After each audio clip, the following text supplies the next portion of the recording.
Alrighty, guys. We are live with another episode of the Marketing Without Rules podcast. And today I'm joined by Matt Thibeau, a fellow Canadian, and we're going to riff tonight about ads. So, Matt, awesome to have you here. Yeah, thanks for having me on the show today. I'm really excited to just talk about marketing. Yeah, this is going to be fun. We've been connected, I think, for 4 or 5 years now at this point, because Yeah. I was looking through the other day when you launched your book, and it was like late 2020, wasn't it? Yeah, no, I think so. Yeah. We've been in a similar space and talking for a number of years now, for sure. It's been really fun watching you grow and do more things and launching this podcast. So I'm really excited, man. Awesome. Yeah, no, lots of agencies. Just an aside here, we both saw lots of agencies who kind of started around the same time we did, and it's the attrition rate is massive. Everybody thinks it's just going to be a walk in the park, and you can just work from your mom's basement and make millions of dollars. But it's the strong survive, and those that expected easy money coming in just kind of fall off. Yeah, no, I agree. I think it's a lot like just any business, right? When it's getting popular, then you get a lot of people pop in, and then time will tell, right? Who can take a couple arrows in their back, so to speak. That's for sure. Awesome. So the topic of tonight is, do ads work? And I'm going to pose that question to you, and then we'll roll into it. But Matt, do ads work for businesses? The answer is sometimes. And we can go into kind of the nuance of when they don't work and then the nuance of when they do work. I love it. And I think segueing from the agencies that make it and the ones that don't, you have pivoted and become, ads is still your thing, but you are focusing mainly on Facebook ads now, and used to be really focused on Google ads. So I'm excited to dive into that. I do want to actually kind of open with that, like why Facebook ads for you. But before we get into that, give people a little background of who you serve and what you do, because you're not just your $500 a month Facebook ads guy. Yeah. So basically what we do is we work with residential contractors, and basically we manage all of their Facebook ads for them. And then we also implement some automations on the back end to really help them with the appointment setting side of things. And we can talk more about some appointment setting stuff there too. And so basically, it's a complete, we solve the issue basically that a lot of contractors run into when they're trying to grow, is just like dialing in the lead generation and client acquisition. Yeah, and that's huge. I know that you're focused on a lot more than just like, hey, here's a phone number from a dead person to call, but hey, you're going to help your clients, do the follow up and the nurturing and whatnot to get an appointment from that lead. Yeah, for sure. I mean, we're gonna do what we have to do to make our clients successful, right? So if that means that our team needs to jump on a call with you and kind of do a little bit of quick role play or whatever, just for you to understand, like, how to sell or how to do whatever, like, we're gonna do what it takes. Obviously, that's not like what we want to be doing every single time, but if that's what it takes to help our clients achieve success in their goals, then we do what we have to do. I love it. So let's go back to my question before around Google ads. You used to be really heavy into Google ads. You had a book on Google ads that you wrote, which I mentioned there in late 2020. Really solid book, solid audio book as well. I think that's how I listened to it, was while I was biking. I was listening to that book. So check it out, guys, if you haven't. Some good nuggets, whether you're doing Facebook or Google. But why the pivot, and then take us on the journey there. Yeah, it's a really good question. I think it's it's a pivot that we made for a couple of different reasons. Number one is the rising ad costs right now on all platforms. So whether it's Facebook, Google, or whatever, ad costs are rising now, and that's normal. That's been going on for a long time. But now we're kind of getting to the point where I would say the barrier of entry for someone, the average contractor, because that's who we work with, for them to be able to jump into that market for Google ads and be able to effectively generate enough volume of leads for it to really make sense for their business, I'm finding is getting more and more difficult to be able to justify. For example, the average, I would say like the average lead on Google would be somewhere around like $100, especially for like some of the niches that we work with, like landscaping, painting, etc. It's around like, I don't know, $50 to $100. Whereas like on Facebook ads, we can easily get that cost down for like $20 a form fill or whatever. So it's a fraction of the cost. Then the next question would be like, oh, like, is the quality of like Google ads leads a lot better though than Facebook? So it all balances out. Well, I'm finding personally right now, because every month we review like leads with our clients and what the status is and all that. And I'm personally finding now it's like the difference of them is like there's not enough difference to justify it. We'll be running a Google ad account and we'll be running a Facebook ad account for a client. And we'll look through and it's like, hey, like most of your deals are coming from Facebook right now. We'll just shut off Google and put all that money into Facebook because it's making more sense for you and the deals are bigger. That's super interesting. That's just kind of where we're going now, just because for us personally, it's producing better results, more predictable results. And then when things aren't working, we have some really strong SOPs and systems that we can implement to get it working a lot faster than it would be for Google. I think that's a marketing without rules moment right there, is when, I mean, not only in your agency, you've pivoted to where it's the most effective for your clients, but as a business owner, test, track, make sure you know where your leads are coming from and put the money into where you're getting the most return on your investment. This episode is a bit more on the paid ad side, whether you're hiring someone like Matt to run it or you're doing it yourself. We're going to go through some stuff here, some tips and whatnot for you guys, but you have to be smart. You have to not just, pass your money over to someone and then hope for the best. Like, track where your leads are coming from and make sure that you know what your return is on that. Yeah, I know. And we were just talking about marketing agencies like over the years disappearing and stuff. Ad management is kind of unfortunate because it's one of those services that has like also a really low barrier to entry, right? So, we get a lot of people that we talk to where they're like, oh, like my cousin's just going to run it for me or whatever, blah, blah, blah. And you can run some ads and get results like, with not a lot of like knowledge. Like if you're just a DIYer and you just, set like an ad budget and you just kind of make up an ad you think would work, and like you can get leads coming through. The difference though comes down to like the optimization, and then really coming down to like looking at the numbers and being like, hey, how can we get this lower, and having the knowledge to actually get it lower. That's the thing. It's like people can get leads from advertising, but it really takes an expert. Trust me, I've been doing this for almost 10 years now. It really takes an expert to get to the point where you can just look at the numbers and be like, this is the issue here, that's the issue there. We need to do this in order to get you that result, and that takes time. It goes back to the story of the guy who was hired to fix a ship. The engine wasn't working. I'm going to butcher the story here a little bit, but we'll get the gist of it. And he goes in and he takes a little hammer and he taps in one place, and the engines fire up, and the propeller starts turning and everything's good. And he invoices them for like 10K, and they're like, "What? It took like 5 minutes." He's like, "Yeah, but like I knew where to tap." and that's what you're paying for. That's what you're paying for when you hire someone like Matt. You can go out and build a house yourself, or you can hire someone to do it for you. We're not bashing those that want to do it. In fact, I think it's fantastic when business owners know some, and maybe they started. We love that. We love working with someone who's run it in the past, because now we're not having to explain to you what cost per lead is and all that stuff. Yeah. So I want to get that out there for you guys. Is there's, come in here, learn, and see what you can take away if you're doing it yourselves, and then that Matt's someone that you can lean on. So Facebook ads here. The quality of the leads, you already touched on that. That's a very common, pushback from people, and it's a pretty common thing that if you're setting up the ads wrong, you are going to get random leads coming in, and there's some ways around that. But talk a bit about. I know you just put up a YouTube video on some of the things that people do wrong. So guys, you can go check out. I think it was 5 things that you're doing wrong with your ads. But talk about it here for people listening in.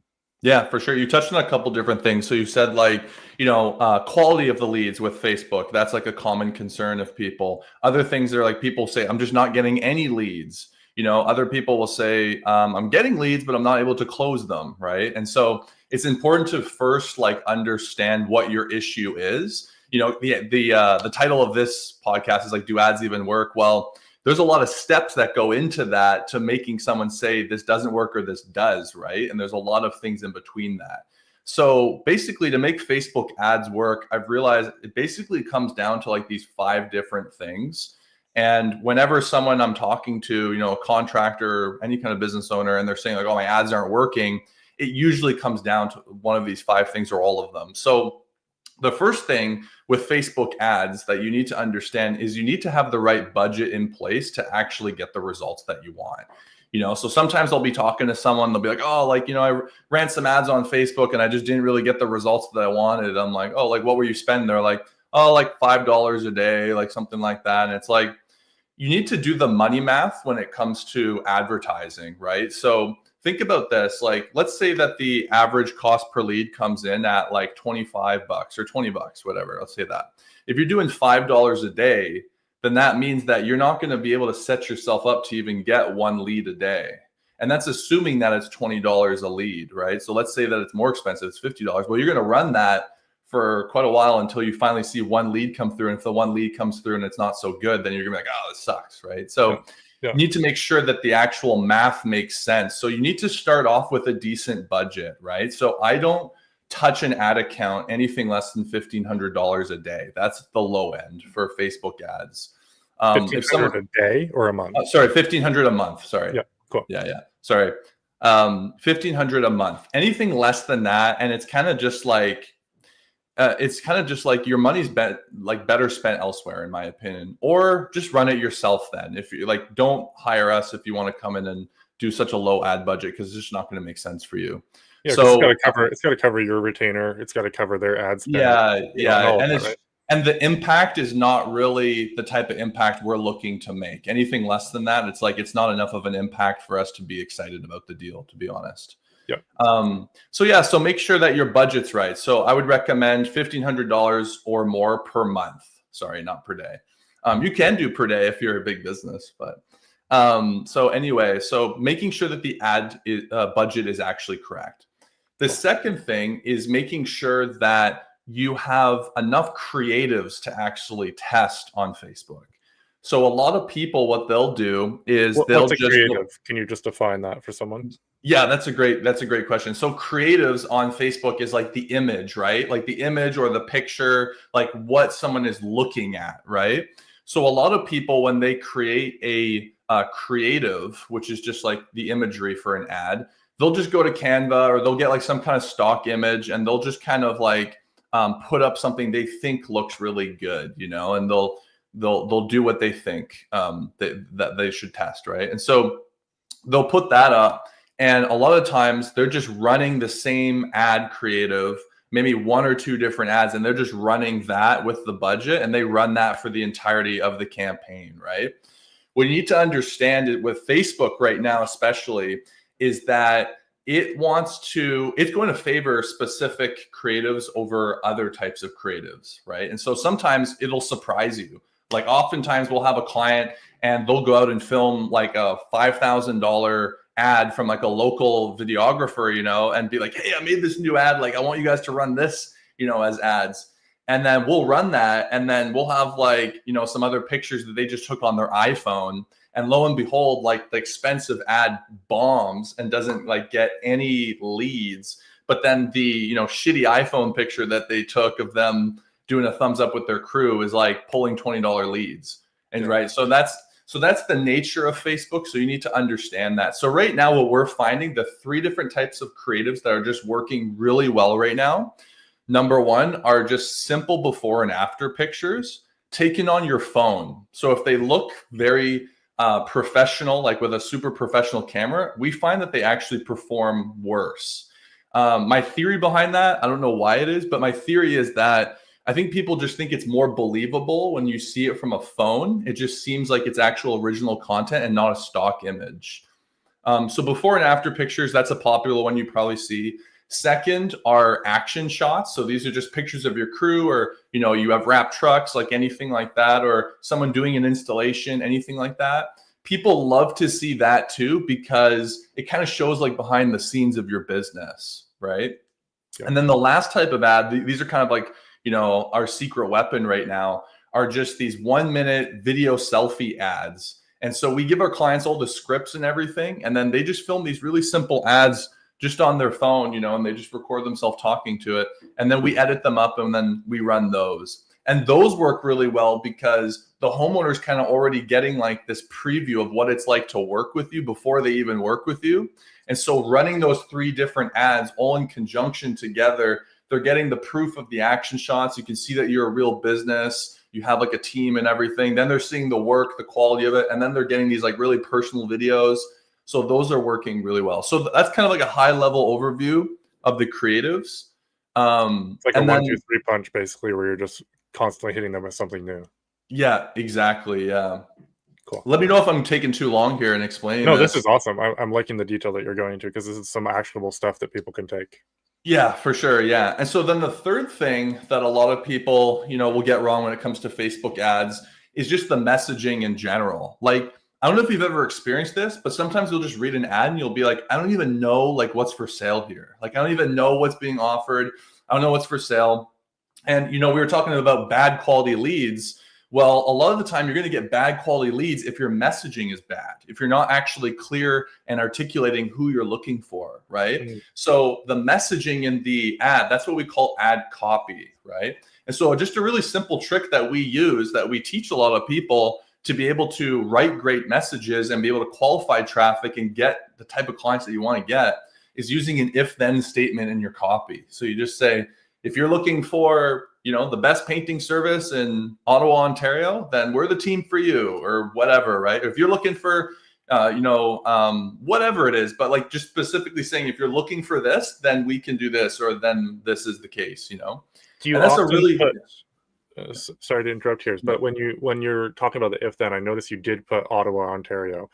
Do you often put the location as well, just to kind of trigger them twice, so they're seeing the ad, but they're also like, "Oh, I'm here. This is local." Yeah, I like to put the name of the city and their location in the copy or in the headline, because we want people to feel like, wow, like this is just for me too.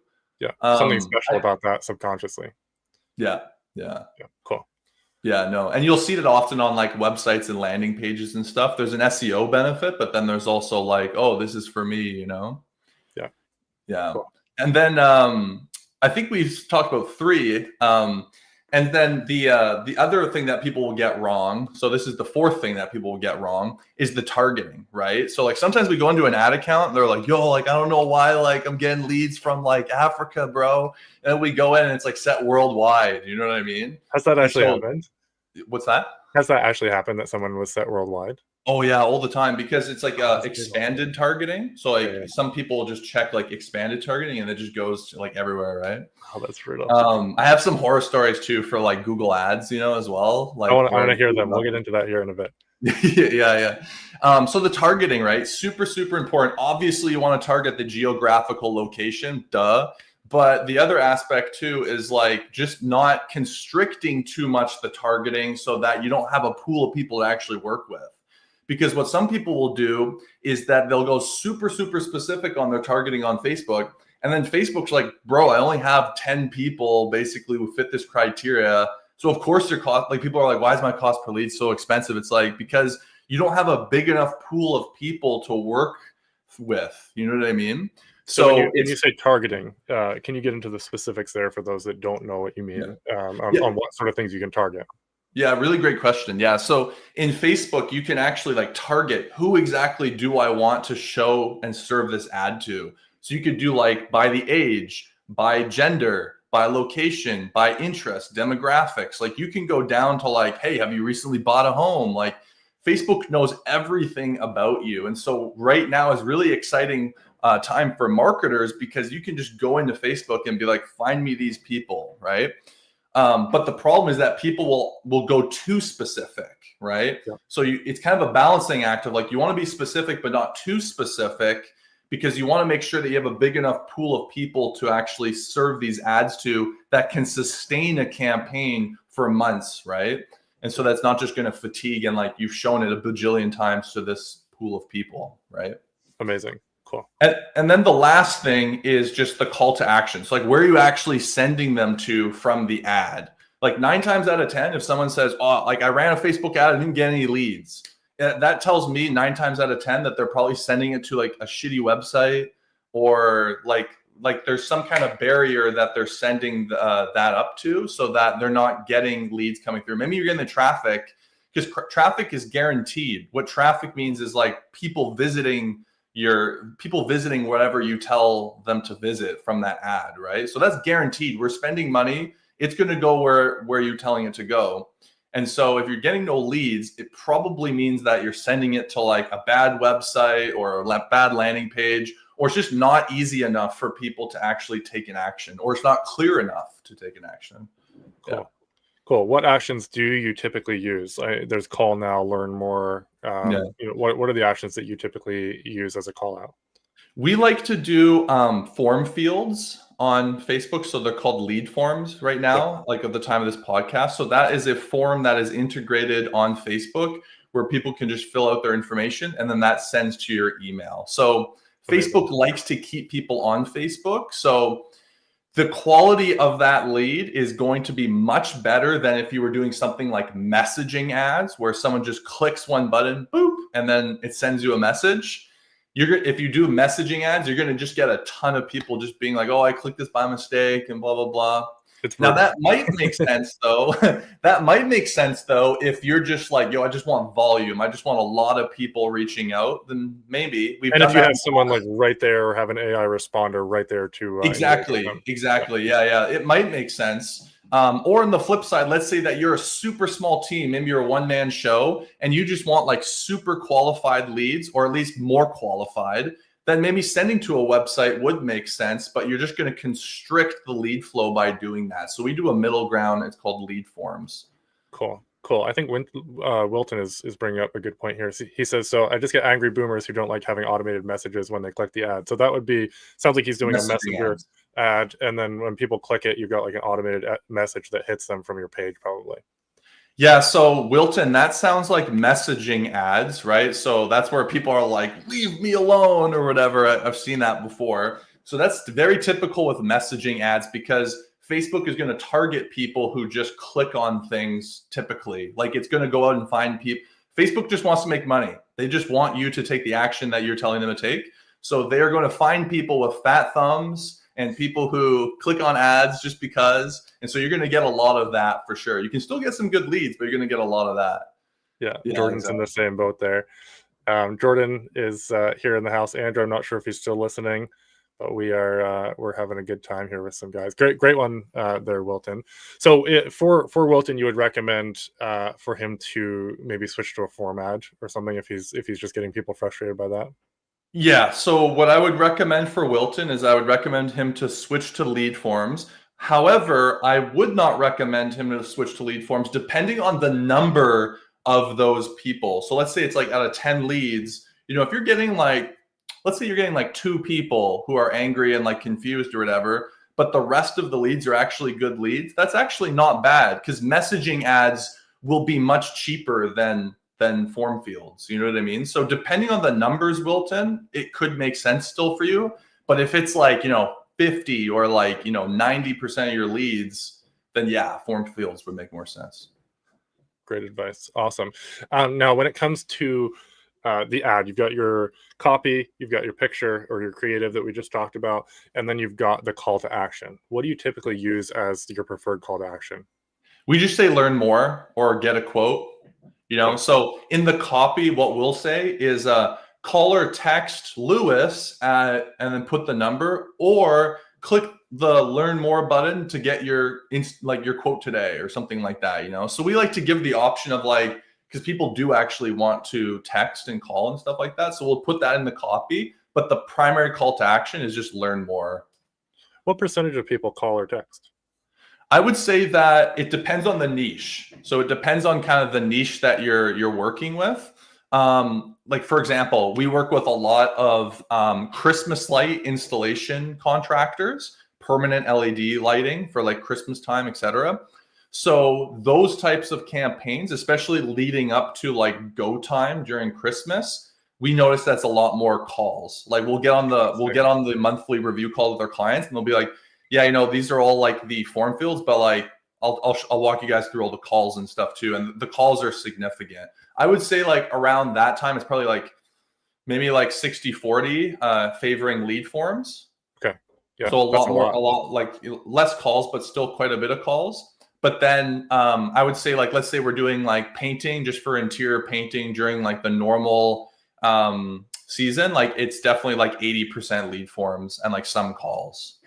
40% is crazy. Like if you didn't have that number in the copy, you'd be missing out on some huge amount of leads right there. Oh yeah. Oh, for sure. Like another one of our clients, he's also a Christmas light installation contractor.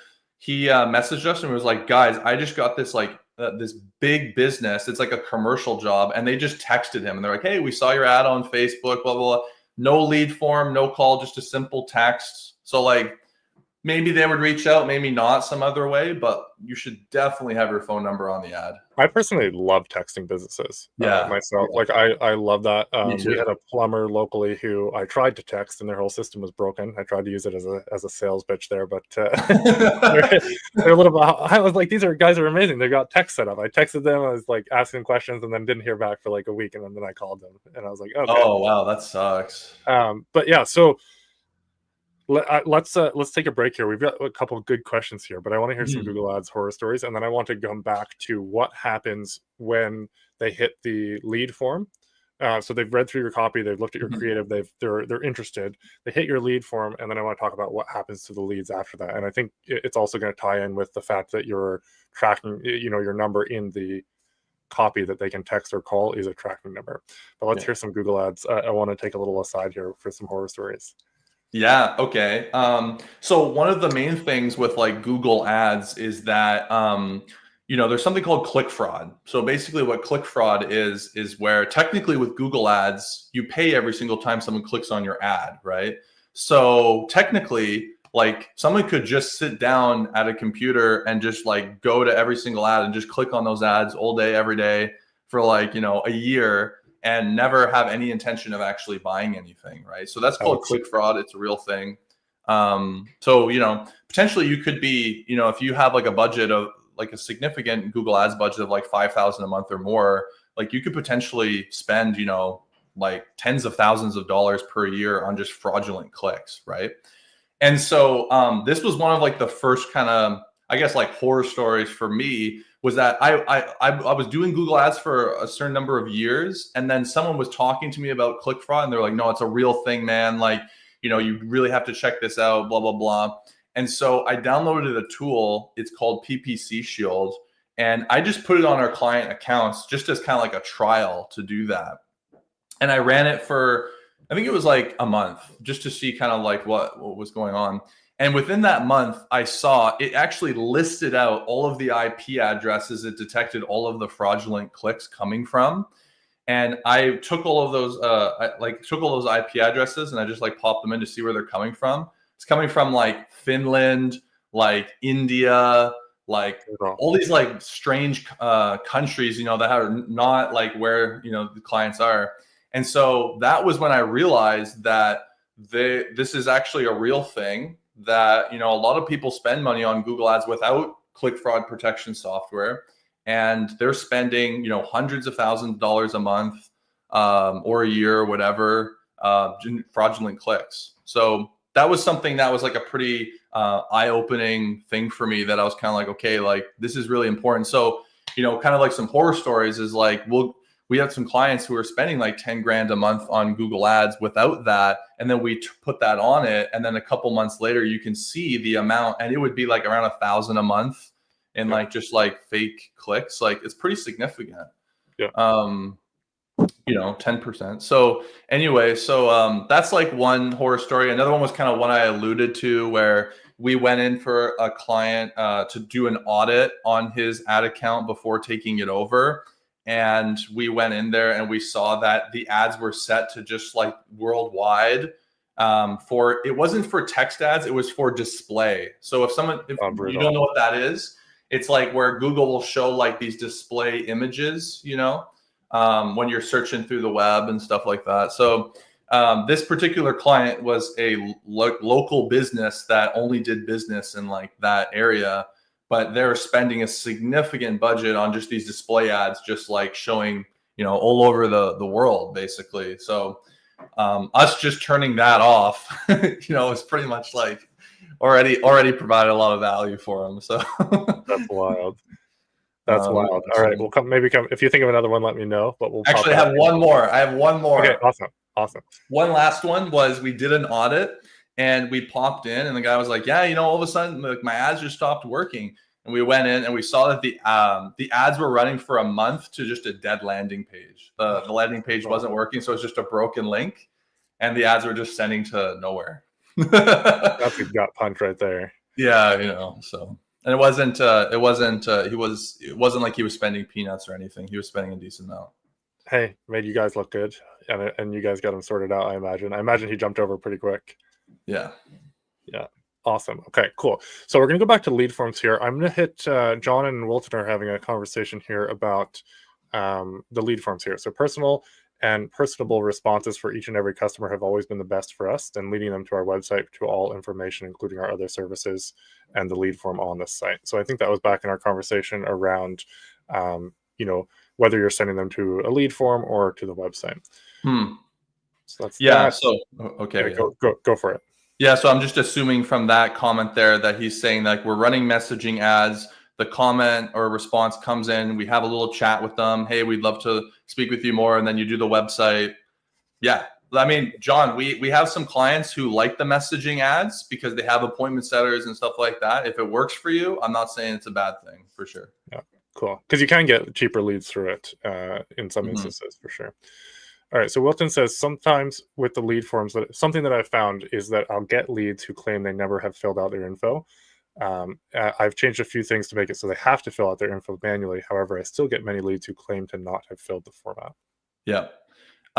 So that issue comes up. So it's good that you changed it so that like they have to fill it out manually, because that was the first thing I was going to suggest to you while I was reading your comment, but then you said that you did that.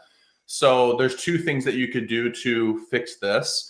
Number one is you could simply just ask a little bit more questions on the lead form just to like really whittle those people out.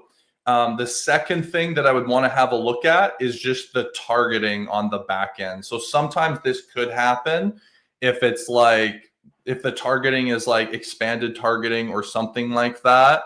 If it's still happening after that, I would want to know the number of how many of the leads are like they don't recall or something like that, compared to the number of leads that are qualified. Like if let's say it's like 15% of your leads, that would be like still acceptable to me. But you said in your thing that I still get many leads. So if it's like 30% or more, then that would definitely be something that like you could definitely fix. So I'd be curious as to like what the back end looks like for that. Cool. Wilton, I'm going to tag Matt in the comment thread here so you can connect with him after and go through some of that too. Awesome. John says we require 5 items to submit the forms. Maybe make it harder for the bots to pre-fill the information. You can also try the click this box and verify the pictures. Yeah. And so like what John said, and Facebook just rolled this out now. I forgot to mention this to you, Wilton. They just rolled this out now where when you put your phone number in, it will actually require an SMS verification. So it will go to your SMS, like it'll text you and say like, verify this is the code. And then you can put it in. So obviously you're going to get a lot less leads. But if that number that you have is like fairly high of like people who are like, I have no idea who you are, that's a very easy fix too. That will help a lot. Cool. Awesome. He says, thank you there. Some good tidbits there for sure. Awesome. Now let's roll from, okay, they've seen the ads, they've done the thing, they've filled out the form, or they've hit that. What happens? And then I also want to tie that back into the number that we have in the copy for calling or texting. Yeah, for sure. Yeah. So let's say that, they reach out, so rule number one is like with Facebook leads, especially as soon as a lead comes through, just try and get in contact with that lead as fast as possible. Right. So we have some automations that we do where it's like we text the lead, we use automations to send an automatic text, et cetera, like that.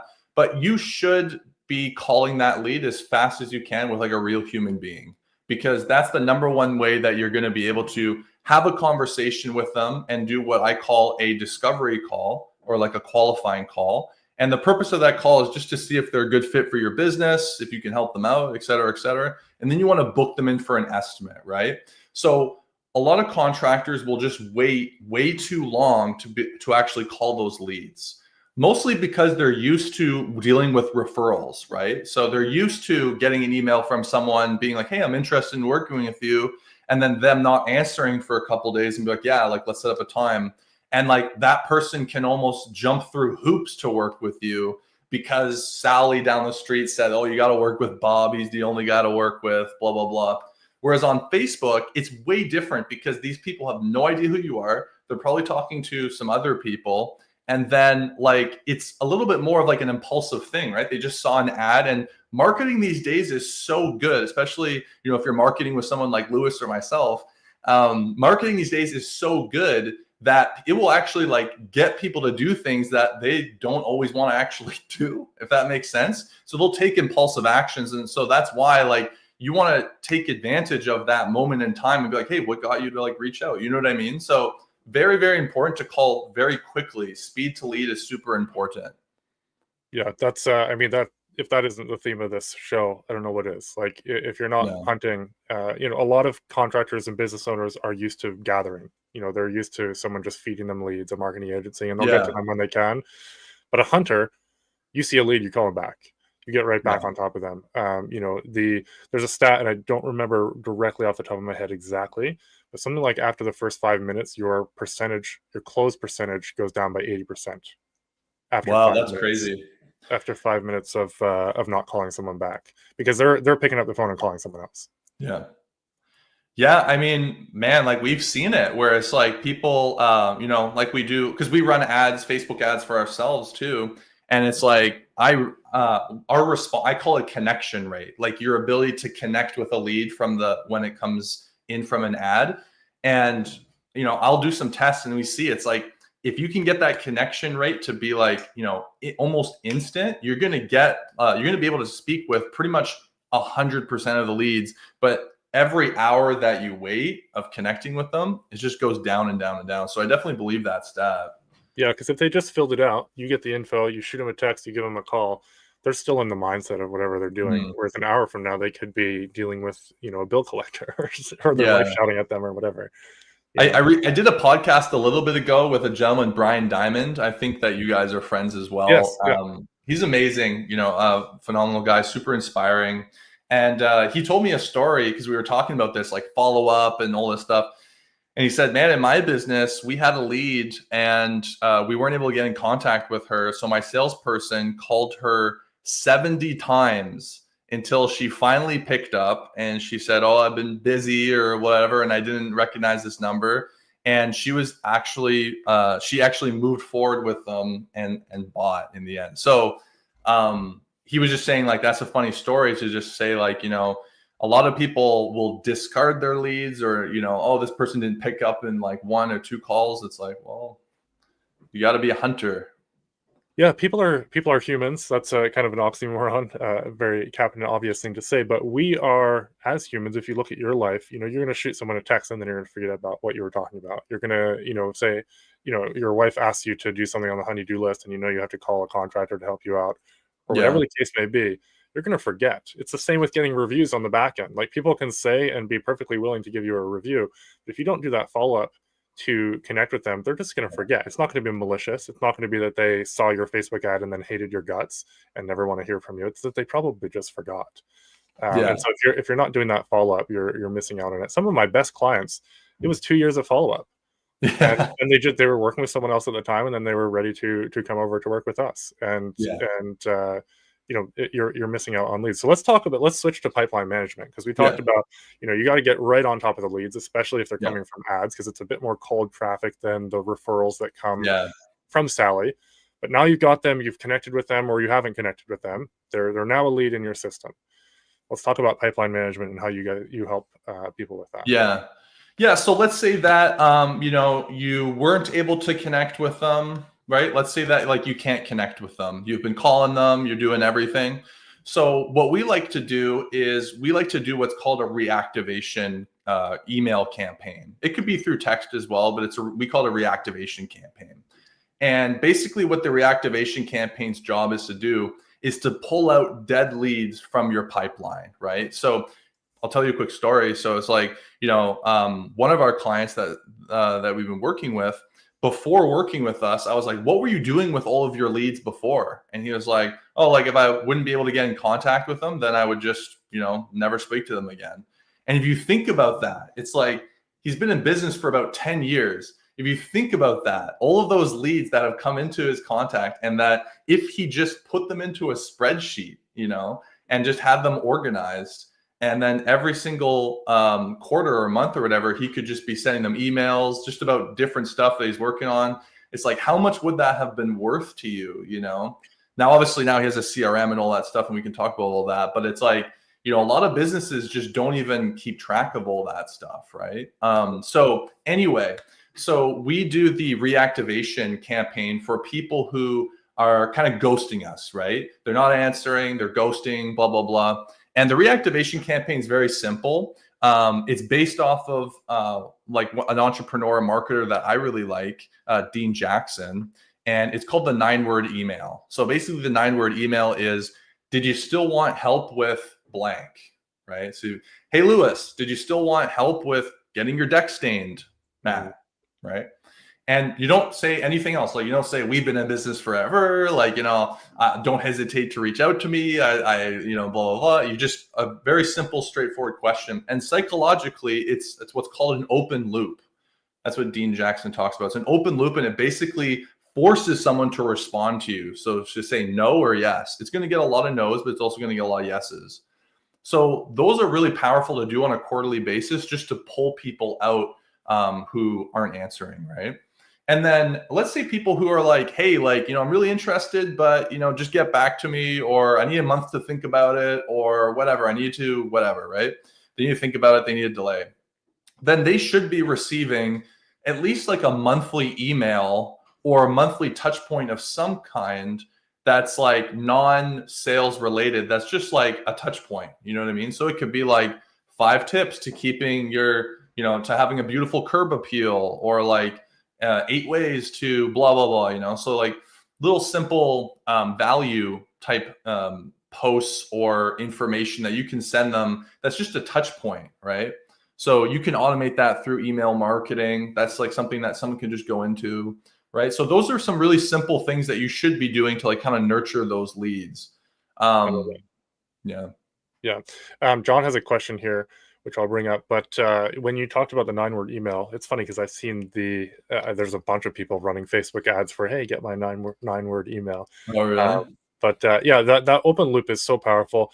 And the no's, you mentioned the no's, and a lot of people are scared of no's. There's also marketers that say, if you're not getting someone to telling you to F off, before lunchtime, then you're not marketing hard enough. Dan Kennedy.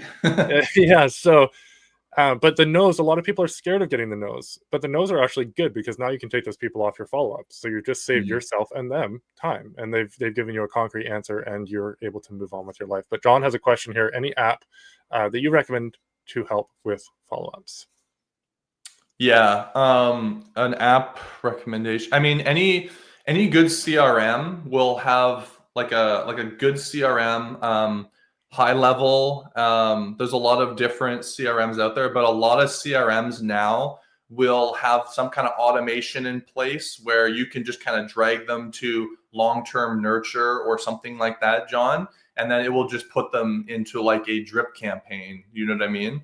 So you could do it that way. Or what you could do is just manually put them into like a MailChimp, which is just like an email marketing software, and you can put them manually into there, and then they could just be added to like a mailing list. You could do it that way.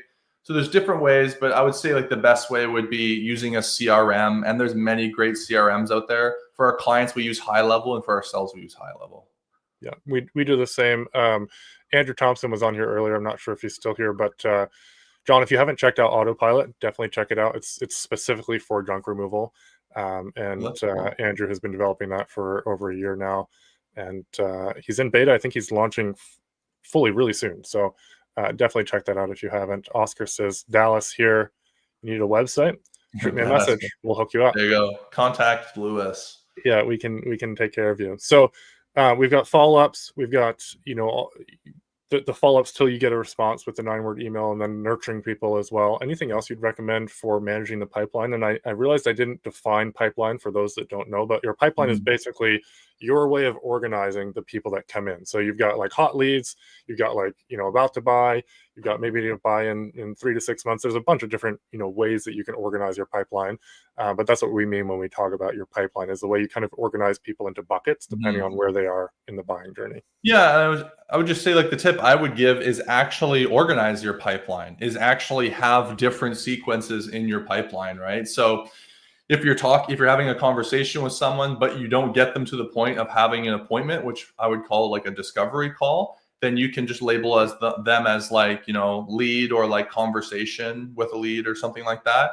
So that then you can go back and be like, oh yeah, like I forgot to actually get that person to book an appointment, or like if you get them to appointment, getting them to an estimate, and then getting them to the sale, and then getting them to like a follow-up sequence. So I would just say, like, having the actual sequences all laid out, and getting into, this is the hardest part, is like getting into the habit of actually at the end of the day putting them all into the right thing in your CRM. Otherwise it's kind of useless. And like there's automation and stuff like that can help with that, but you're still just going to have to get into the habit of like having conversations with people and be like, oh, like that's a person I should probably put in my CRM, like you're definitely going to have to. Yeah.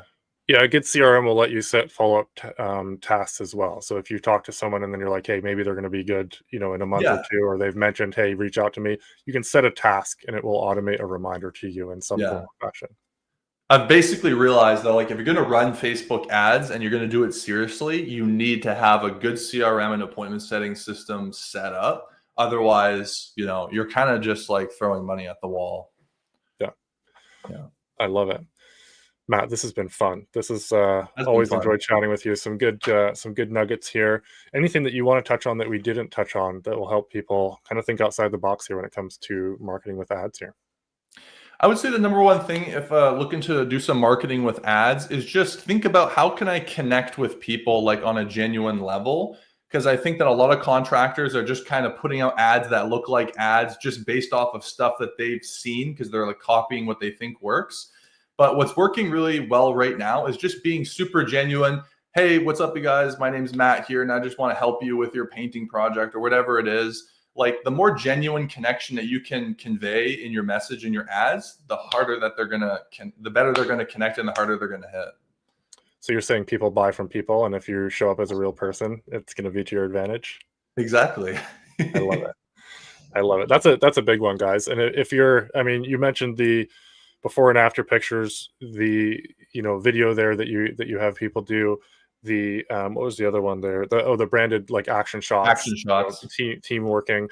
How do you find, like, say, a selfie with a customer or something like that? Where would you put that in the mix? Yes, that goes in the video selfie category. So we actually have several different scripts and scenarios on the video selfies. So one would be like you standing next to a customer being like, hey, like, how did we do? Another one would be you like speaking on behalf of the customer. Another one would be you just doing a walkthrough, and we actually use AI to like AI our clients' voices, so they don't even have to show themselves. Oh, that's and cool. Then like another one would be like, why am I standing in front of this brand new kitchen? Well, because we did this. So just things like we give you different hooks and stuff like that.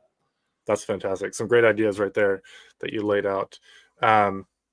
I know a client that we weren't running the ads, but I saw him do videos for this where he would actually take reviews and he would read the reviews off while he was on a job site. So it was that's really good. The other day we got, Sarah, we did a job for her and she was thrilled, and here's the review, and he'd bring it up on the screen and read it off there. Super simple, super easy to do. Yeah, I think that is a really good idea as well. I would say though that having the person like in the actual video, just the level of proof there is takes it to another level. Yeah, it's just going to take it to a whole other level, because it's just like people like I don't know, people are like, oh, Google reviews could be faked. This is not real. And maybe like, you could bring in an actor, I guess. But like, I think that there's something to be said for having like that real genuine person there, Yeah. And then for anybody saying, oh, I can never get my clients to do that, I think Brad summed it up well on a previous episode. He's like, well, how many other things are you not willing to do for your business? Kind of the marketing without rules tagline right there, right? That's like people who say like what you were talking about with the reviews, like, oh, like nobody ever leaves reviews or whatever. Like, well, how many times are you asking? How often are you asking? And how are you asking? Yeah. Ryan says, love this, guys. And then he also asks, any insights, ideas on YouTube and video/YouTube ads?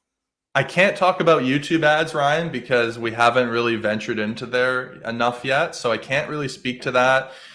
If you want to learn about YouTube ads, I would say that Brian Moncada from adspend.com, like that guy seems like he really knows what he's talking about with YouTube ads. But I can't like speak to him or anything like in terms of how the service is, but I've watched some of his stuff. He seems really to know what he's talking about. In terms of the video stuff, like I said, for Facebook ads right now, the video selfies, that by far is working the absolute best. Just do it on a simple iPhone. Just film yourself, super 1 minute long. Don't overthink it. And those are working really well right now. Amazing. We got Jamie tuning in on YouTube. Appreciate you. She's been a supporter right from the start of the show. So good to have you here, Jamie. Matt, as we wrap up, guys, it's been an hour almost. So any final thoughts for someone who's looking to have an agency run ads or run the ads themselves? What's something that you would leave people with as we jump off? Yeah, I mean, if you're looking to have an agency run the ads for you, make sure that they have a track record. I would say make sure that they have involvement in your industry, right? And I would say like that they specialize in ads, because there is a lot of companies that will do like websites, SEO, ads, like kind of like everything. But I would say, and trust me, like just from doing it for so long, like you want to work with someone who's like very specialized in ads. Just like if you're getting your website done, like you want to work with someone who like specializes in websites, like Lewis, So it's so specialization, very important. If you're looking to do it yourself, then I would say just don't be afraid to spend money. Like pre-negotiate with yourself, like what am I willing to spend here? And then just like put the time into doing it properly. Like spend a week, come up with the concepts and all that, and then put it out there. And don't be afraid to spend money on your business. That's huge. Matt, great conversation. Appreciate everybody who tuned in. This was another great episode of Marketing Without Rules. And remember, guys, don't be a gatherer. If there's a final thought that I'd like to drive home with everyone, it's like whether you're having someone run the ads for you, or you're running them, whether they're coming from referrals, get on those leads right away. Have a follow-up sequence. Be a hunter. Hunt those down until they tell you that they want to buy or tell you to F off. That's kind of the two outcomes that you want to be searching for. So Matt, thank you. We'll wrap up off air real quick. And guys, we will see you guys. Actually, we've got 3 this weekend. We've got today's with Matt. We've got tomorrow's with Jim Clark. And then Sunday, I've got one with Adam McChesney. So it's a 3 for this weekend. So tune in. We'll be here tomorrow and Sunday as well. Matt, thank you. We'll close down here and see you in the after show. Thanks, buddy.